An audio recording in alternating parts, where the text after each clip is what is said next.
Hello everyone, welcome to Bodhisattva IAS. My name is Kumar Manish. आज हमारे साथ बहुत ही स्पेशल गेस्ट बैठी हैं, Rakhi Rani. She is got selected in 17th BPSC in the post of this block SC/ST welfare officer. First thing, congratulation Rakhi for this great achievement. Thank you sir. And आज हम लोग राखी से समझने का कोशिश करेंगे इनका स्ट्रैटेजी, कैसे इन्होंने प्रीलिम्स, मेंस और इंटरव्यू का प्रिपरेशन किया, क्या स्ट्रगल मतलब क्या हर्डल्स आता है इस प्रिपरेशन में। सब्जेक्ट्स का बात करेंगे हम लोग, किस तरह के सब्जेक्ट्स में इनको बेसिक हर्डल फील करना पड़ा। ग्रेजुएशन से जो अलग अलग सब्जेक्ट्स होता है उसमें बेसिकली हम लोग स्टूडेंट्स को देखते हैं कुछ कुछ हर्डल्स आता है, उसके बारे में भी बात करेंगे। Starting with this brief introduction about rakhi, please.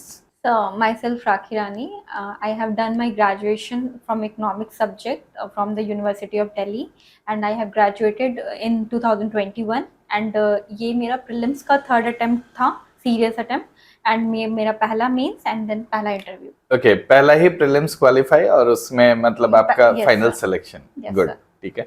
आप आगे तो प्रिपरेशन कर रहे होंगे अभी अपना 10 रैंक इम्प्रूवमेंट के लिए। Definitely sir, करना भी चाहिए, गुड, ठीक है। लेकिन साथ में अभी जो स्टूडेंट्स न्यू कमर है उनके लिए आप क्या बोलना चाहेंगे। प्रिपरेशन का बेसिक स्ट्रेटेजी से स्टार्ट करते हैं, ठीक है। स्टार्टिंग विद द प्रीलिम्स, ठीक है। प्रीलिम्स में पहले प्रॉब्लम्स क्या क्या है, हर्डल्स क्या है, उसको देख लेते हैं। पहला, क्वेश्चन का डायसी होना, ठीक है। अगर आप सही में देखोगे तो 69, 70, 71, 72 बीपीएससी, इन क्वेश्चंस में कोई तालमेल नहीं दिखता है, ठीक है। कहने को हम लोग बोलते हैं कि ये लिंक बन रहा है, लेकिन सच्चाई यही है कि 70 में कुछ मतलब आप समझो वन लाइनर टाइप से पूछा, 71st में कुछ और जा रहा है, ठीक है। 72nd में फिर मतलब कटअप पे भी असर पड़ रहा है, ऊपर नीचे हो रहा है, लेकिन हाँ क्वेश्चन में कंसिस्टेंसी नहीं है। क्या कहना चाहेंगे इस पर। फिर मैं इसमें ये कहना चाहूंगी, यस क्वेश्चन का पैटर्न डिफरेंट हो रहा है, लेकिन जो हमारा जो कोर कॉन्सेप्ट्स है उसी कोर कॉन्सेप्ट से कहीं ना कहीं 70th का क्वेश्चन डील हुआ। मैं एक्चुअली 71st का भी प्रीलिम्स एक अच्छे मार्जिन से क्लियर की हूँ, तो मैं कह सकती हूँ कि 70 और 71st के क्वेश्चन के पैटर्न्स में काफी डिफरेंस था।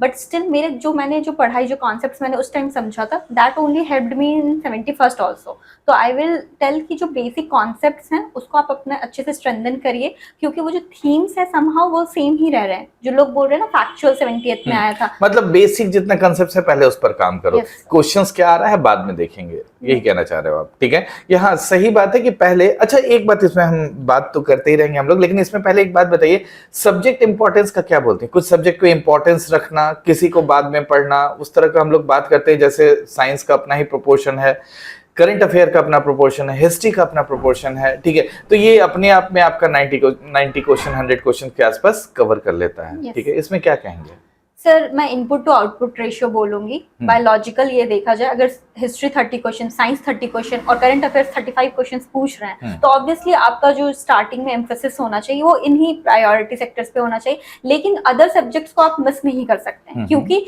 अगर इधर वाले क्वेश्चंस में आप डिप कर रहे हो तो कहीं ना कहीं जो अदर पॉलिटी, ज्योग्राफी, इकोनॉमिक्स और जो मैथ्स वाले सेक्शन है वो कहीं ना कहीं आपको हेल्प करता है कट ऑफ को इजीली क्लियर करने। एग्जैक्टली, कट ऑफ अगर आपको क्लियर करना है तो सारे सब्जेक्ट्स में पढ़ना तो अच्छे से पड़ेगा। ऊपर से क्वेश्चन का लेवल भी डायसी हो जाता है। जैसे कुछ सब्जेक्ट्स में क्वेश्चन इजी पूछ देता है, 10 ही क्वेश्चन पूछता है, लेकिन वो 10 आपका स्कोरिंग होता है, ठीक है। इंक्लूडिंग मैथ में भी 10 में से ठीक ठाक मार्क्स लोग ले आते हैं, ठीक है। सर मैं एक पॉइंट आउट करना चाहूंगी, वो मैथ्स नहीं, अब रीजनिंग हो गया है, तो काफी इजी है। अगर आप थोड़ा सा उसमें टाइम दे देंगे तो 10 के 10 आप स्कोर कर सकते हो। बट स्टार्टिंग में तो आपको कॉन्फिडेंस भी आ जाता है एग्जाम में कि आपने 10 स्कोर कर लिया है, then you can attempt other questions. तो आई विल एडवाइस ऑल्सो कि आप स्टार्टिंग के 10 मिनट्स में मैं बोलूंगी कि आप मैथ्स अटेम्प्ट कर लो, क्योंकि बाद में ऑलरेडी आप सारे क्वेश्चन जब पढ़ लेते हो तो आपके दिमाग में बहुत कुछ चल रहा होता है, तो आपके जो फोकस है वो कहीं ना कहीं उस टाइम पे नहीं आप उतना बना पाते हो। तो लास्ट में आई वोंट एडवाइस कि आप लास्ट में मैथ्स करो। ओके, मतलब आपका क्वेश्चन बनाने का तरीका आप बोल रही हैं पहले मैथ्स से स्टार्ट करो, जबकि ज्यादातर लोग नहीं करते हैं, एग्री, ठीक है। तो मतलब मैथ्स से स्टार्ट करो, उसके बाद ठीक है आपको एक कॉन्फिडेंस बिल्ड हो जाएगा कि हाँ 10 में से ठीक ठाक क्वेश्चन बन गया, उसके बाद आगे बढ़ो, ये कहना चाह रहे हैं, ठीक है। ये आपका अच्छा स्ट्रेटजी। एक सब्जेक्ट से स्टार्ट करते हैं। हिस्ट्री कैसे पढ़ा था आपने? सर हिस्ट्री को मैं डायसेक्ट करती हूँ एंशिएंट, मिडाइवल और मॉडर्न में, ठीक है। फिर मैंने वेटेज देखा, मॉडर्न का 25 क्वेश्चंस था, एंशिएंट एंड मिडाइवल 5 क्वेश्चंस थे, तो मैंने उसी हिसाब से अपना टाइम अलॉटमेंट किया था। तो मैंने मॉडर्न से शुरू किया था। मॉडर्न के लिए मैंने स्पेक्ट्रम को थॉरो पढ़ा था एक बार में करके, लेकिन उसके बाद स्पेक्ट्रम रिवाइज करना बहुत बल्कि है, ठीक है। तो फिर मैंने क्या किया था, स्पेक्ट्रम के जो शॉर्ट नोट्स होते हैं वो मैंने प्रिपेयर किया था अपना, और जो घटना चक्र है it's very compulsory for the history, modern history, I am emphasising on it.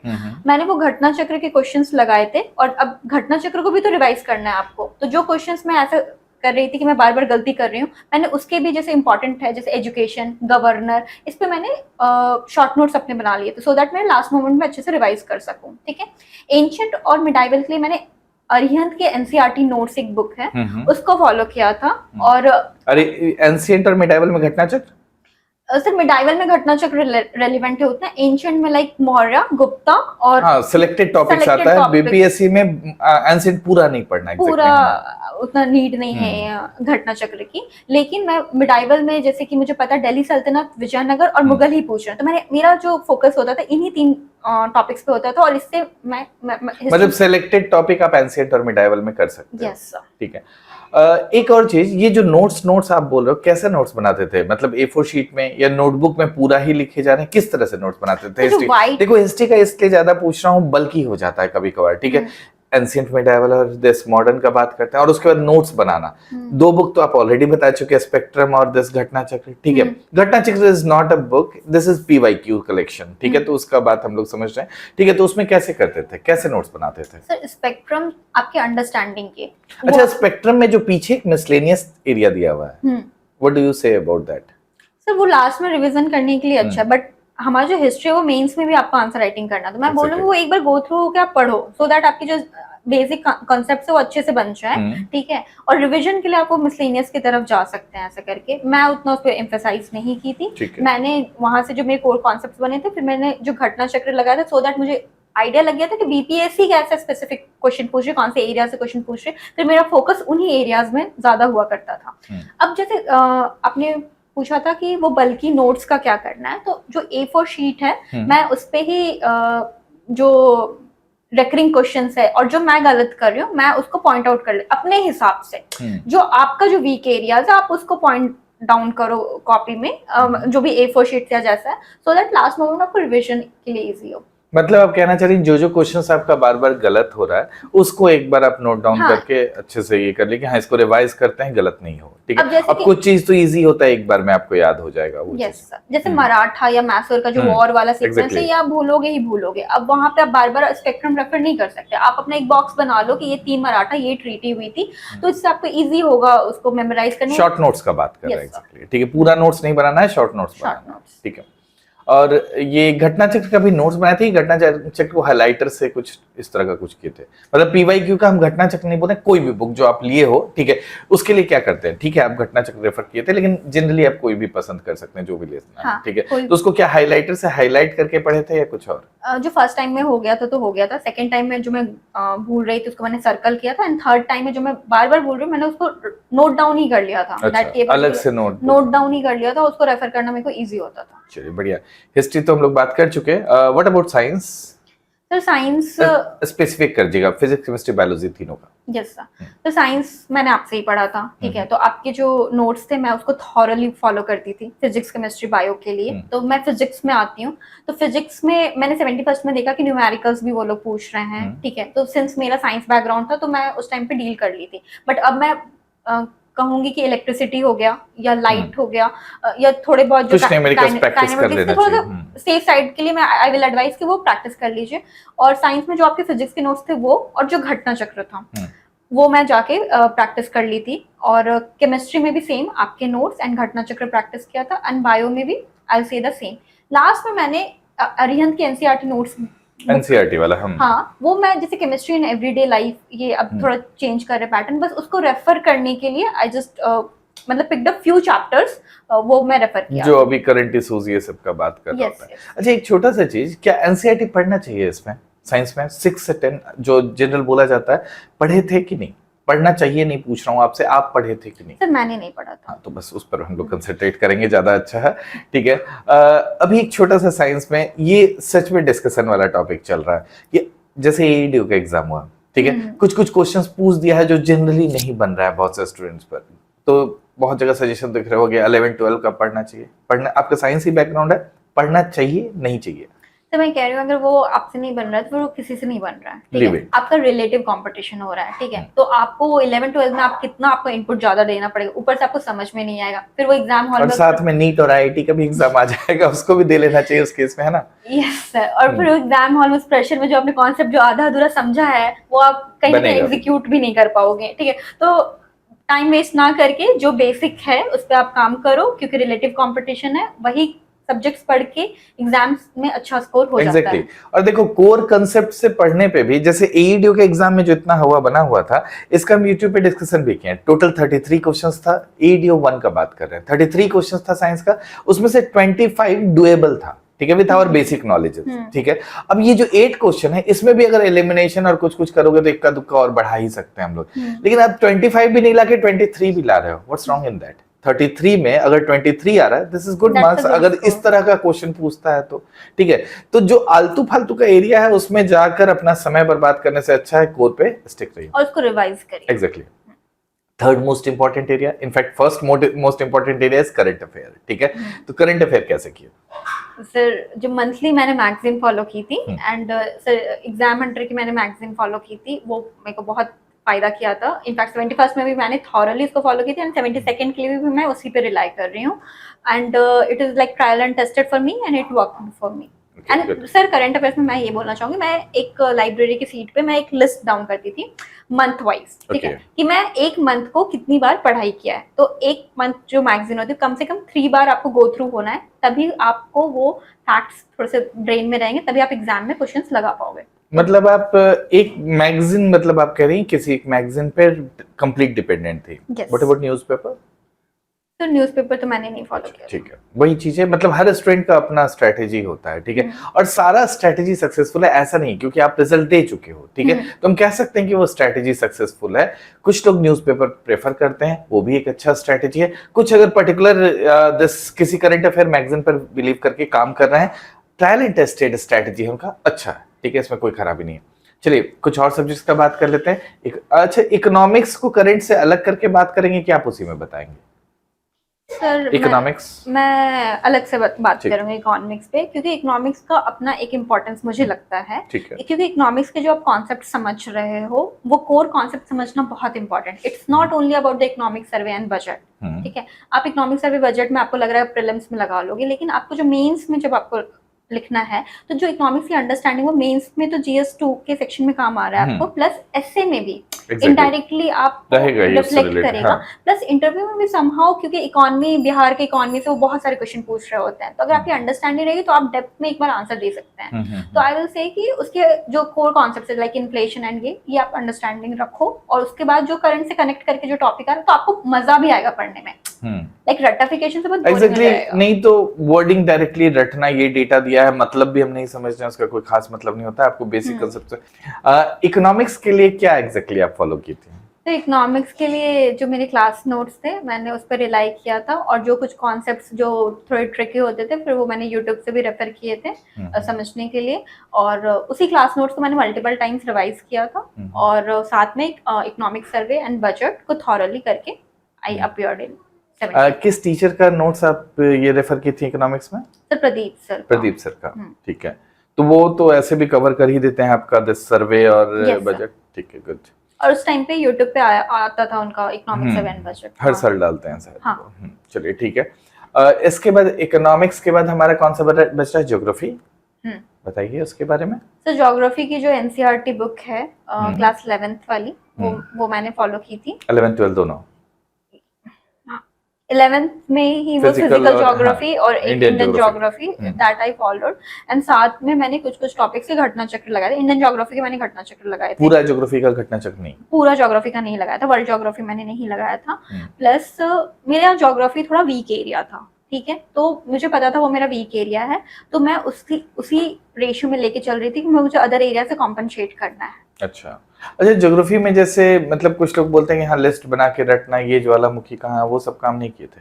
मतलब ज्योग्राफी में बहुत ज्यादा मेहनत नहीं किया? नहीं। अच्छा ठीक है। और मैंने जो बेसिक जो इंडियन ज्योग्राफी, फिजिकल ज्योग्राफी के, क्योंकि 69 बीपीएससी में फिजिकल ज्योग्राफी के कॉन्सेप्चुअल क्वेश्चंस आ गए थे, तो हमारा फोकस फिजिकल ज्योग्राफी पे थोड़ा ज्यादा बढ़ गया था। फिर और जो इंडियन ज्योग्राफी के जो बेसिक हिमालय और जो प्लेट्यू और ये सब जो कॉन्सेप्ट है, आइलैंड, जो बेसिक फैक्ट्स है, बस उसी को किया था। अलग से बायोस्फीयर, वाइल्ड लाइफ सेंचुरी ये सब नहीं रटे थे। हाँ। पॉलिटी और मैथ्स बचा है हमारा, ठीक है, तो जल्दी से बताइए पॉलिटी के बारे में। तो polity I thoroughly followed my class notes और उसी को मैंने रिवीजन किया, साथ में घटना चक्र के से सेलेक्टिव टॉपिक्स मैंने अपना, घटना चक्र से सिलेक्टिव, यस, बिकॉज वो 10 क्वेश्चंस आना था, हाँ। ठीक है। और पॉलिटी में क्या है कि selection of topics like panchayat से वो 3 से 4 क्वेश्चन पूछ देते हैं, और वो भी आर्टिकल बेस्ड ज्यादा रहता है। तो वो सब मैंने एक्चुअली में बीपीएससी का देखोगे तो पॉलिटी नहीं लगता है, प्रेडिक्टेड लाइन पे ये लोग पूछते हैं, लाइक ये इस तरह का, उसमें अभी भी चेंजेस नहीं दिख रहा है। हाँ, मतलब वो मोर, अगर आप थोड़ा उस पे काम चेंजेस दिख सकता है, ऐसा भी गारंटी नहीं कि आप वही करिए, लेकिन हाँ अभी तक तो चेंजेस नहीं दिख रहा है, ठीक है। आई विल से कि अगर आप पीवाईक्यू जाके देखोगे तो आप टॉपिक्स डाइसेक्ट कर सकते हैं पॉलिटी में भी कि कौन कौन सा क्वेश्चन का वेटेज ज्यादा है, आप उस टॉपिक्स पे ज्यादा एम्फेसिस करके आप इनपुट टू आउटपुट रेशियो अपना इंक्रीज कर सकते हैं।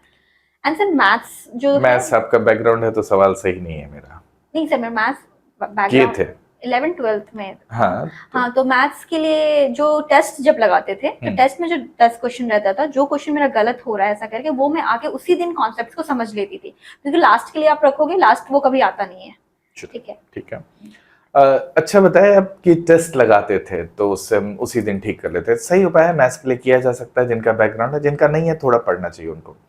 एक छोटा सा और बात, कितना टेस्ट लगाए थे प्रीलिम्स के लिए, नंबर्स में बात करेंगे,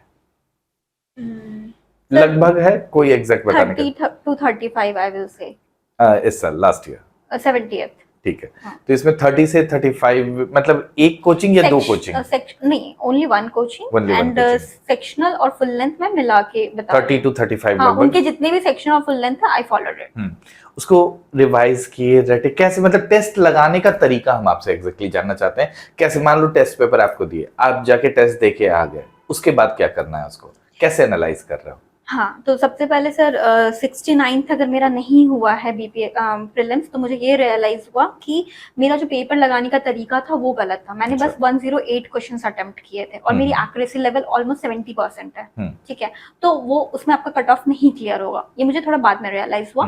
तो अब जो आप टेस्ट का वाला क्वेश्चन पे आते हैं, तो जैसे जो टेस्ट मैंने अटेम्प्ट किया, फिर करेक्ट इनकरेक्ट जो आके हम लोग करते हैं, फिर मैंने एरिया देखती थी कि कौन सा एरिया मेरा डिप कर रहा है। ओके, मान लीजिए सब्जेक्ट जैसे ज्योग्राफी का नहीं आ रहा है, और अगर मेरा जैसे कोर एरिया जैसे साइंस या हिस्ट्री या पॉलिटी में बहुत बेसिक क्वेश्चंस अगर मैं गलत कर रही हूँ, तो मैं उसको जाके उस टॉपिक को फिर रिवाइज करती थी। तो नेक्स्ट टाइम जब मैं रिविजन कर रही हूँ, तो वो टेस्ट से मेरे को हेल्प मिलता था कि ये वाला एरिया मेरा डिप हो रहा है कहीं ना कहीं, तो then I need to revise it, ऐसा।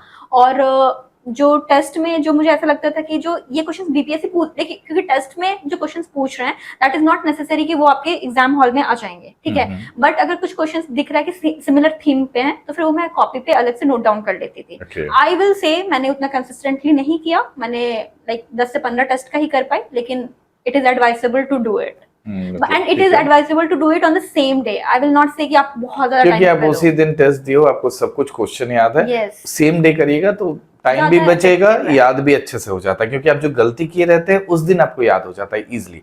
फिर नेक्स्ट डे तो वही नॉर्मल वाला बात हुआ कि पढ़ाई करना चालू किए, उस टाइप से हो जाएगा। सही है, ठीक है। इनका कहना है 30 से 35 क्वेश्चन, हम जरूर बोलते हैं कि 50 to 60 ट्राई किया कीजिए, ठीक है। देखिए दोनों स्ट्रैटेजी अपने आप में सही है, ठीक है। ये मतलब रिवीजन करके और बेसिकली टेस्ट साधारण लेवल पर देना।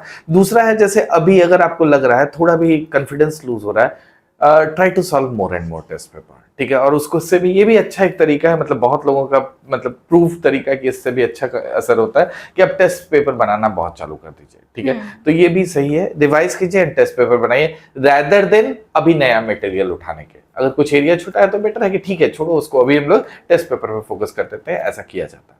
चलिए गुड, हम लोग प्रीलिम्स का बात कर चुके हैं। प्रीलिम्स के बारे में कुछ और कहना चाहते हैं तो अपने से कहिए, नहीं तो I will move towards mains.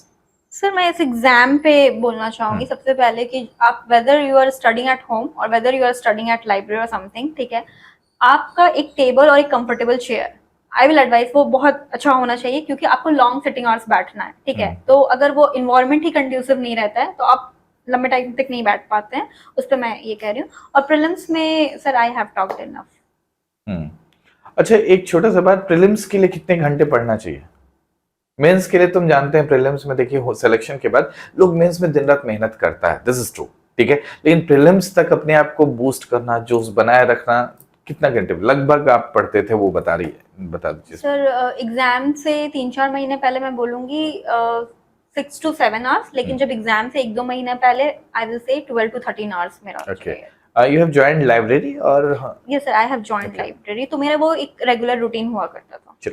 चलिए we are moving towards mains, ठीक है। मेंस में बस यही, जैसे हम लोग प्रीलिम्स में टॉपिक वाइज बात किए, मेंस में सेगमेंट वाइज बात करेंगे। 3 सेगमेंट, जीएस 1, 2, 3 और दिस ऐसे पेपर, ठीक है। जीएस 1 में सेक्शन 1 हिस्ट्री।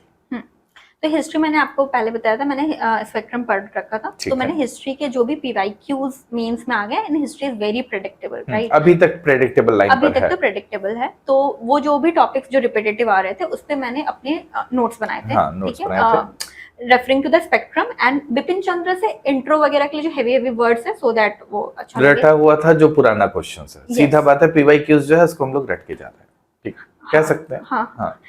तो उसको नहीं, गलत वर्ड नहीं है, देखो रटना इतना गलत क्यों सोचते हो, ठीक है। अब वहां जाकर इंट्रोडक्शन सोच रहे हैं, ठीक है, उससे अच्छा है कि आप उसको रट के जाइए, ठीक है। हम तो सीधा बोलते हैं, आप छोड़िए ना, आप बेसिकली करंट अफेयर इन सब का भी इंट्रोडक्शन रट के जाएंगे, सब जगह फायदा करता है, चाहे साइंस हो या फिर ऐसे हो, सब जगह यूज होता है, ठीक है। तो वहां पर जाके आप कितना सोचिएगा, उतना टाइम ही नहीं रहता है, और प्रैक्टिस को ही रटना एक्चुअली, मतलब उसी चीज को 10 बार लिखे तो ध्यान में आ जाए। और मैं ये कहूंगी सर, जैसे कि मॉडर्न आर्ट है या पटना कलाम है, तो उसमें नोट्स बहुत ज्यादा हमारे पास अवेलेबल होता है, लेकिन उसको 2 पेज में हमें कंसाइज करना है, वो ज्यादा इंपॉर्टेंट है। तो अगर आप उस टाइम पे अगर पहले से प्रैक्टिस नहीं किए तो on the spot exam hall में आप वो हो जाते हो, क्या लिखे क्या छोड़े क्या लिखे, वो उस टाइम पे नहीं हो पाता। तो आई विल से हिस्ट्री बहुत प्रेडिक्टेबल होता है, तो आप उसको बहुत अच्छे से प्रैक्टिस करके जाओ, सो दैट जो 1 hour 10 minutes लग रहा है वो 40-45 मिनट्स में आपका हिस्ट्री कवर हो जाए, सो दैट एक्स्ट्रा टाइम आप डीआई में लगा सको और करंट अफेयर्स में दे सको। एग्जैक्टली। आप जो पॉइंट बोले उसमें एक एडिशनल पॉइंट हम बताते हैं, जैसे मॉडर्न आर्ट का बात बोले, ऐसे स्टूडेंट्स का नोट्स देखा हूँ, like they have written 10 pages for modern arts, ठीक है, वो पूरा तैयार किया कि मॉडर्न आर्ट में कुछ भी पूछेगा तो इसको, और फाइनली एग्जाम में जाके क्वेश्चंस पढ़ के उनको डिसाइड नहीं कर पा रहे हैं कौन सा पॉइंट लिखें कौन सा छोड़े, ठीक है। तो हर तरह का क्वेश्चन को प्रैक्टिस करना है, 10 पेज आपको रटना है, वहां तक आप सही हैं, लेकिन उसके बाद गलत कहाँ हो गए, हर तरह का क्वेश्चन पर मतलब सोचना और उसको 2 पेज में लिखना, वो इशूज आ जाता है। चलिए मूविंग टू द नेक्स्ट क्या रहेगा आपका, जीएस पेपर 1 सेक्शन 2, आईआर और current. IR and current, IR ही रहेगा ना उसमें, आईआर और करंट, हाँ yes sir, IR and current ही है। तो जो करंट वाला है, तो वही मैंने एक मैगजीन आई थी, मैंने मैगजीन प्रेफर किया था और उसी से किया था उस टाइम पे, और जो भी ऐसा लग रहा था कि बहुत बर्निंग अबाउट आईआर भी वही मैगजीन से।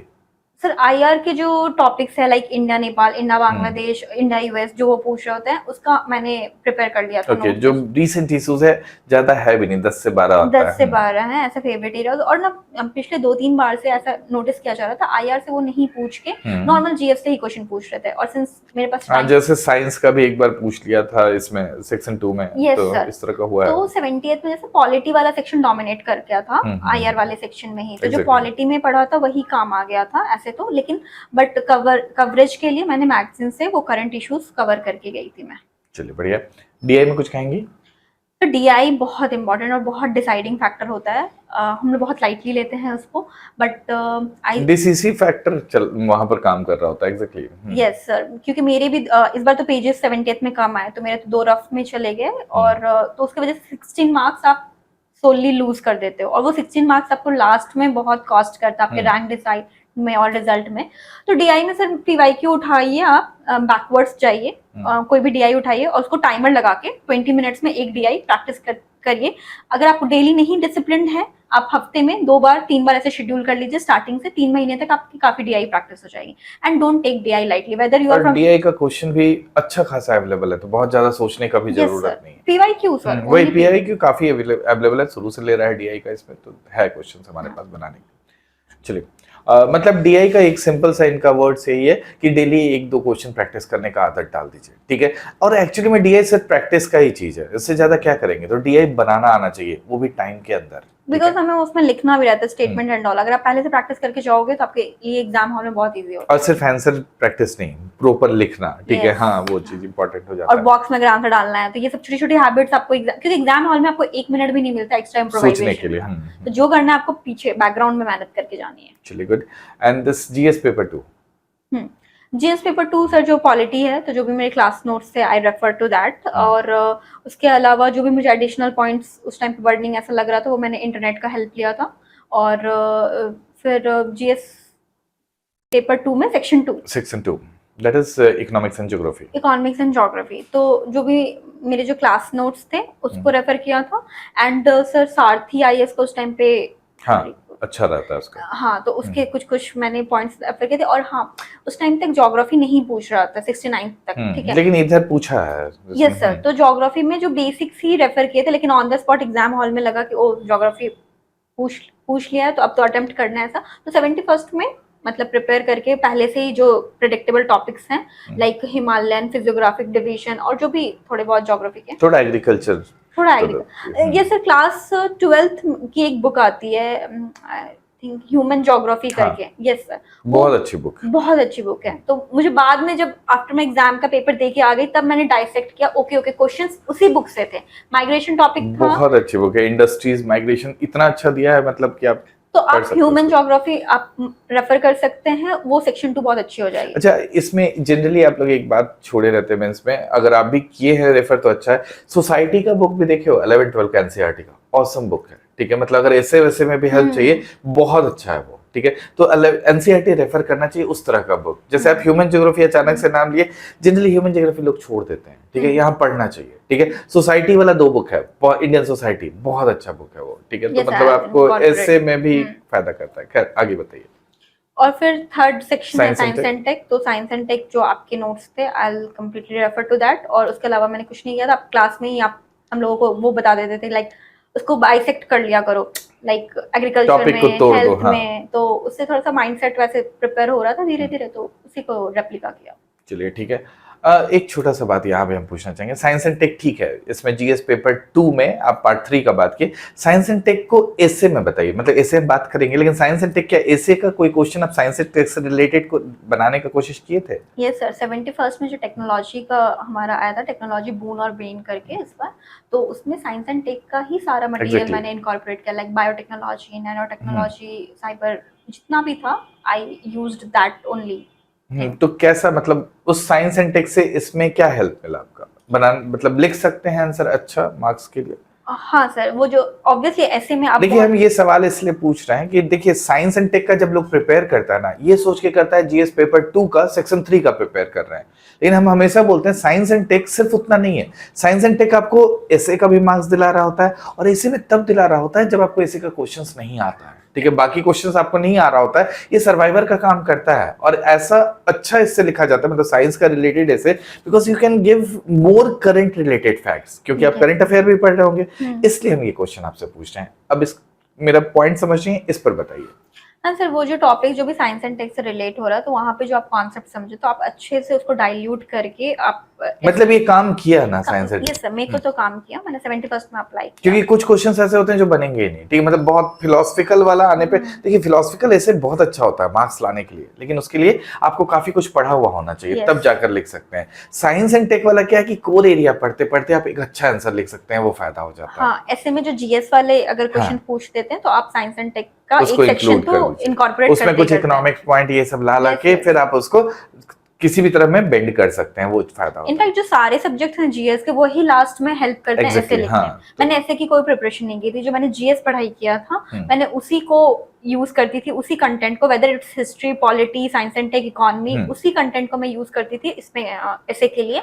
एंड ऐसे के लिए बस जो इंट्रो है जैसे टेक्नोलॉजी, इन्वायरमेंट और ये सब पे मैंने क्या किया था, अलग से पोएम बना लिया था सारे टॉपिक्स पे, विमेन एम्पावरमेंट, सो दैट मेरा एक इंट्रो रेडी हो जाए। Poem in the sense sir for intro, like technology है, टेक्नोलॉजी से रिलेटेड आप 5-6 लाइन का कोई पोएम, अच्छा, मतलब कोट को आप पोएम के फॉर्म में कहीं से लिखे थे, है ना? सर कोट तो जैसे कोट तो छोटा हो गया, पोएम अच्छा खासा, ठीक है, 10 लाइन्स के पोएम हो गए, और जो भी टॉपिक पूछा उसको मैं इंटरकनेक्ट कर ही देती थी कि ये पोएम जो है कनेक्ट हो, मतलब हर टॉपिक पे आपको एक पोएम याद था और आप सीधा लिख के 4 से 5 टॉपिक पे प्रिपेयर किया था, एक ना एक फंस ही जाएगा, सही बात है। इनफैक्ट अभी तो इतना क्वेश्चंस हो गया कि जितना मतलब ऐसे में जितना क्वेश्चंस है उतना करिएगा, उतना एरिया को टच कर लीजिएगा, तब क्वेश्चंस फंसेगा, मतलब आगे बहुत एरिया करने का जरूरत भी नहीं है। And what about part 3 of this एसे, जो लोकोक्ति वाला है?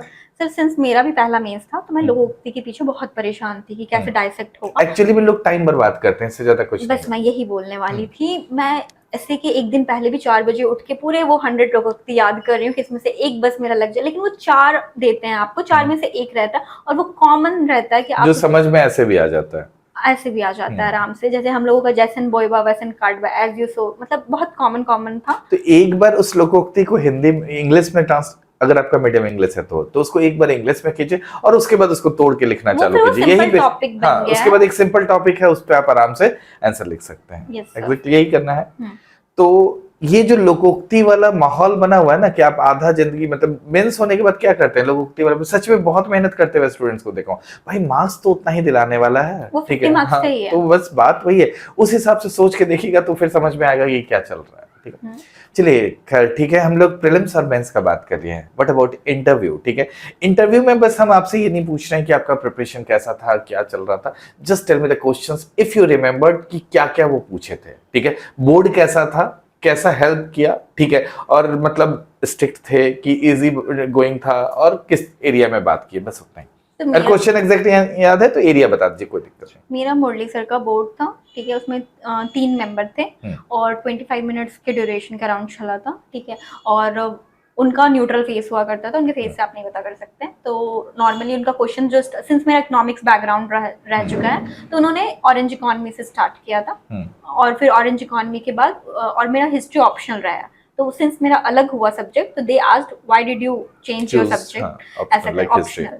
एंड फिर हिस्ट्री में उन्होंने पूछा आपको कौन सा सेक्शन पसंद है, तो मैंने बोला था modern history. Then modern history क्यों पसंद है, देन दे आस्क्ड कि शेरशाह सूरी के 3 कंट्रीब्यूशन बताओ जो आज भी बिहार में रेलेवेंट है। ओके, मतलब they move towards the optional, yes, in beginning only. फिर देन जब सेकंड मेंबर आए तो वो मेरा हॉबी था कुकिंग। मतलब ये कहना चाहते हैं कि स्टूडेंट तैयारी कैसे करे, एक तो ऑप्शनल पढ़ना चाहिए इसके लिए, ऑप्शनल पढ़ना चाहिए, और आपका जो जनरल है जैसे बिहार में शेरशाह सूरी उस तरह का कोई डेप्थ में नहीं पूछ रहे हैं, ऊपर ऊपर का बात बहुत ऊपर पूछा उन्होंने, और जो मेरी हॉबी थी उससे 1-2 क्वेश्चन पूछे गए थे। और उसके बाद अच्छा, इसमें अगर आप चाहें बस हॉबी क्या था ये बता दीजिए, रीजन क्या है, लास्ट लोग चूज करते हैं हॉबी कौन सा लेना है, ये भी सवाल हो जाता है लोगों से। तो जब आपका मेंस निकल जाता है ऑब्वियसली आपके पास कम टाइम रहता है, तो मैंने चूज किया था cooking Indo Chinese cuisine, okay, चलिए, सो दैट वो मेरे से क्वेश्चन पूछे। इस पे क्वेश्चन बहुत कम मेरे से भी बनेगा, okay, because you are telling की स्पेसिफिक टाइप ऑफ कुकिंग। हाँ, अगर आप कुकिंग बोलोगे तो शायद वो उतना इंटरेस्ट ना ले, लेकिन मैंने इंडो चाइनीज लगाया तो ताकि आपसे क्वेश्चन अच्छा बने। गुड।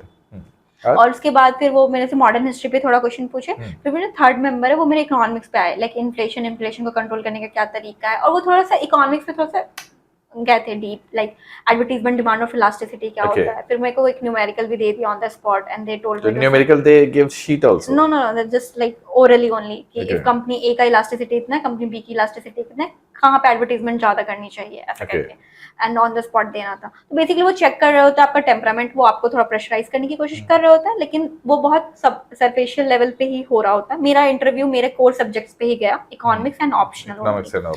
तो and about hobby and a little bit 1-2 questions. Okay. और ये करंट वाला एरिया आप पे नहीं गया था? नहीं, मेरा करंट एरिया पे नहीं गया था। चलिए ठीक है, तो यही हम लोग प्रीलिम्स मेंस और इंटरव्यू का बात कर रहे थे। अच्छा, ये 26 जुलाई को एग्जाम है, ठीक है, अभी प्रीलिम्स का, इसके बारे में क्या कहेंगे? तो इसके बारे में कहेंगे कि अब कोई भी नया कंटेंट मत टच करना, और जो भी आपका जो स्टार्टिंग आपने बना रखा है जस्ट रिवाइज दैट। एंड अगर आपने साइंस और मॉडर्न हिस्ट्री के घटना चक्र नहीं लगाए, if you have time 5 chapters का भी आप लगाओगे 1 घंटा लगता है, 5 चैप्टर्स करोगे आपका कंप्लीट हो जाता है। क्वेश्चंस बनाना चाहिए, क्वेश्चंस बनाना चाहिए, हाँ। और पीवाईक्यूज आप देख सकते हो, तो उससे थीम आइडेंटिफाई हो जाते हैं, थीम रिपीट कर जाते हैं कभी कभी, तो वो आपको हेल्प कर सकते हैं। एंड करंट अफेयर्स प्लीज, मतलब आप 3 घंटा ऐसे करके रिवाइज करके आप, और जो बजट और economic survey, I will say मेरा वो पॉइंट मिस आउट हो गया था, जो बजट और इकोनॉमिक सर्वे है, आप जो प्रीलिम्स में आप अच्छे से पढ़ रहे हो तो फिर वही मेंस में आप अपने आंसर को अलग अलग जगह पे सब्सटैंशिएट करने में आपको बहुत हेल्प करता है। इनफैक्ट इंट्रो भी लिखने में हेल्प कर देता है बहुत जगह, जब आपको कुछ नहीं आता है तो उसका इंट्रो उठा के भी हम लोग डाल देते हैं, एंड उससे फिर आपके आंसर में डेप्थ आएगा। ठीक है, और कुछ इस प्रिपरेशन के बारे में जो न्यू बेसिकली इस लाइन में इंटर करना चाहते हैं, ठीक है, बिकॉज देखिए लॉन्ग जर्नी है, इस पूरा जर्नी में बहुत बार लगता हो कि अब छोड़ देते हैं, पढ़ाई वढ़ाई बहुत हो गया, बहुत कुछ करने के लिए, सच्चाई है, ठीक है। तो इसके बारे में क्या है, मतलब दिस इज अबाउट स्ट्रगलिंग, कैसे इसको दूर करते हैं? तो मैं कह रही हूँ, अगर स्टार्टिंग में अगर आप कोचिंग लिए हो, ठीक है, तो कोचिंग को प्लीज सीरियस लेके करो। जो भी टीचर आपको पढ़ा रहे हैं सेम डे उस टॉपिक को पढ़ो, और सेम डे या तो पीवाईक्यू या तो आपके जो भी क्वेश्चन बैंक है उसी दिन उसी टॉपिक को मतलब कवर कर लो, सो दैट आपके लास्ट तक बर्डन नहीं आता और आपके कॉन्सेप्ट भी क्लियर होते रहते हैं। And it's a very serious attitude. अगर आपने स्टार्टिंग से इसको फॉलो किया, आपको एंड में कभी बर्डन नहीं होगा, और आपका फर्स्ट अटेम्प्ट में मुझे लगता है आप इजिली क्वालिफाई कर सकते हो। दूसरा कि आप अच्छे लोगों के अराउंड रहो, ठीक है, कॉम्पिटिटिव माहौल बना के रखो। मैं अपने अराउंड टेस्ट में कॉम्पिटिटिव माहौल बना के रखती थी, लाइक तुम ज्यादा अच्छा स्कोर करते हो कि मैं अच्छा, इससे मुझे वो इम्पटस हमेशा मिलते रहता था, like I have to perform well. And जो भी आप टेस्ट सेक्शनल भी लगा रहे हैं उसको बहुत सीरियसली आई विल से कि लेती थी। फिर अचानक से एक एग्जाम के प्रोसेस में आपको एंजॉय होने लगता है, वो बर्डन नहीं लगता है। मतलब एग्जैक्टली, एंजॉय दिस जर्नी, वो वाला बात हो जाता है। जब एंजॉय करेंगे तो ठीक है, आप कर सकते हैं। मतलब आपको अपने आप एक सर्टेन टाइम के बाद you started enjoying. In fact prelims अगर एक बार निकल गया तो मेंस में तो आपको इतना मजा आ रहा होता है, कब आपका दिन और कब रात। अभी जैसे आपका जब सिलेक्शन हो गया है, you are means appearing for the rank improvement, and this is good thing. और ये शायद आप अलग ही बेसिकली एंथुसियाज्म के साथ अपियर होंगे। हाँ सर, अभी वो बर्डन नहीं है एम्प्लॉयमेंट का। हाँ एग्जैक्टली, अब आपको बस रैंक ठीक है, दैट इज गुड। इसलिए हर स्टेप आपको एक कॉन्फिडेंस देता है। प्रीलिम्स एक कॉन्फिडेंस देता है कि आप मेंस के लिए बेटर प्रिपेयर कर सकें, और मेंस आपको देता है इंटरव्यू के लिए कैसे प्रिपेयर करना है, ठीक है। तो ट्राई टू, जैसे अभी जो समय बचा है सिर्फ प्रीलिम्स फोकस, अभी 1 महीना भी नहीं बचा है, 20 दिन 25 डेज है, ठीक है। तो कंप्लीटली फोकस किधर होना चाहिए, सिर्फ प्रीलिम्स। और प्रीलिम्स निकलेगा तो ही आपको मेंस में अपियर होने का मौका मिलता है। एंड आई विल से कि स्टार्टिंग में जब आप पढ़ रहे हो तो जो जो इंपॉर्टेंट एरियाज आपको हो रहा है, आपको उसके शॉर्ट नोट्स आप बनाओ। आप उसको कैसे भी मेमोराइज टेक्निक करनी है आप अपने हिसाब से देख लो। अलग अलग तरीका होता है, कुछ भी यूज तरीका है, आप उसको फॉलो कर सकते हैं। चलिए बढ़िया। And thank you Rakhi, not only for this interview and guiding students, thanks to for this also कि आपका नोट्स ही यूज करके मैं मतलब ऑनलाइन क्लासेस में जब किसी का छूट जाता था तो इन्हीं का नोट्स का फोटो शेयर किया करता था। तो जो आप सुंदर सुंदर लिखा हुआ देखते थे डिजाइनदार, ये इन्हीं का नोट्स का रहता था। आप समझिए कि इनका नोट्स का स्टाइल कैसा होगा। चलिए हम लोग राखी से विदा लेते हैं। Thank you.